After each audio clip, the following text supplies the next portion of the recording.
میهرەبانی چار کۆڵەگەی هەیە دەمانەوێت زیاتر ئەو کۆڵەگانە پتەو بکەین. میهرەبانی یەکەم شت ئەساسی دروستکردنی دینداری بووە، کوردایەتی بووە، مرۆڤ دۆستی بووە، خۆشەویستی بووە. لێیەکە دەمانەوێت لە ئەسنای ئیشکردنمان جانبی شەرعی زۆر بەقوت بی، نامانەوێت شتی ناشەرعی بکەین لەو دنیای کورتەی کە تێداینەوە لە ناو خەستەخانەی میهرەبانی.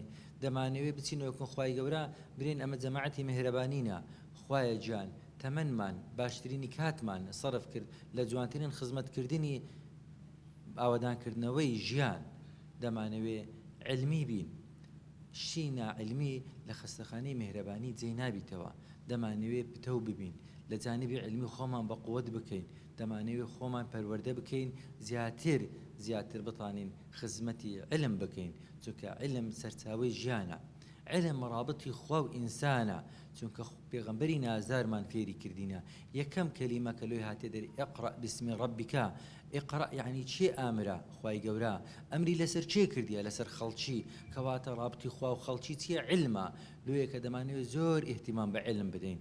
علم سەرچاوەی ژیانە، علم سەرچاوەی دینە، علم سەرچاوەی تێگەیشتنە، چونکە علم نەبیتن ئینسان ناتوانێتن شتەکان بە جوانی بکە.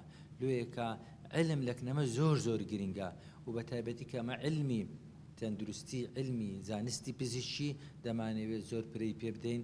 دەمانەوێت هەر شتێک ناعلمی بیتن لە خەستەخانەی ما لە هێڵە سوورەکانە نابی بکرێتن. سێم شت کە دەمانەوێت بیکەین قانونی بین، هەر شتێک ناقانونی بیتن با وەزارەتی تەندروستی و دام و دەستگای حکوومەت و فەرمانگەی دەوائری صحی لەکنەما هەر شتێک مەمنوع بی لەکنەمەش مەمنوعە، هەر شتێک ڕێگە پێدراوە بی لەکنەمەش ڕێگە پێدراوە. کەواتە ئەمە لە هەرێمی کوردستان دەژین، لە شاری هەولێرە دەژین، هەموو قوانینەکانیان لەسەر چاوی خۆمان دانێنین، ئیش دەکەین، هیچ شتێکی ناقانونی ناکەین. نامانەوێت هیچ شتێکی ناقانونی، هیچ کارمەندێک، هیچ دکتۆرێک، هیچ مۆزەفێک لە خەستەخانەی میهرەبانی شتی ناقانونی بکاتن. میهرەبانی یعنی شەرعی، یعنی زانستی، یعنی قانونی، چارەمینیان یعنی ئیداری. ئەمە خێرێش بکەین بە تەنظیم و ئیدارە خێرێ دەکەین، خێرێش بکەین بە شکلێکی ئیداری دەکەین، کەوا ئیدارە لەکنەما شتێکی مقەدەسە، دەمانەوێت پەیڕەوی بکەین تاوەکو کە فێر بووینە. لۆیەکە ئیدارەکردنی وەقت، ئیدارەکردنی ژیان، ئیدارەکردنی دەوام، ئیدارەکردنی کاروبارمان، ئیدارەکردنی خزمەتمان لە شێوەشی ئیداری بیت.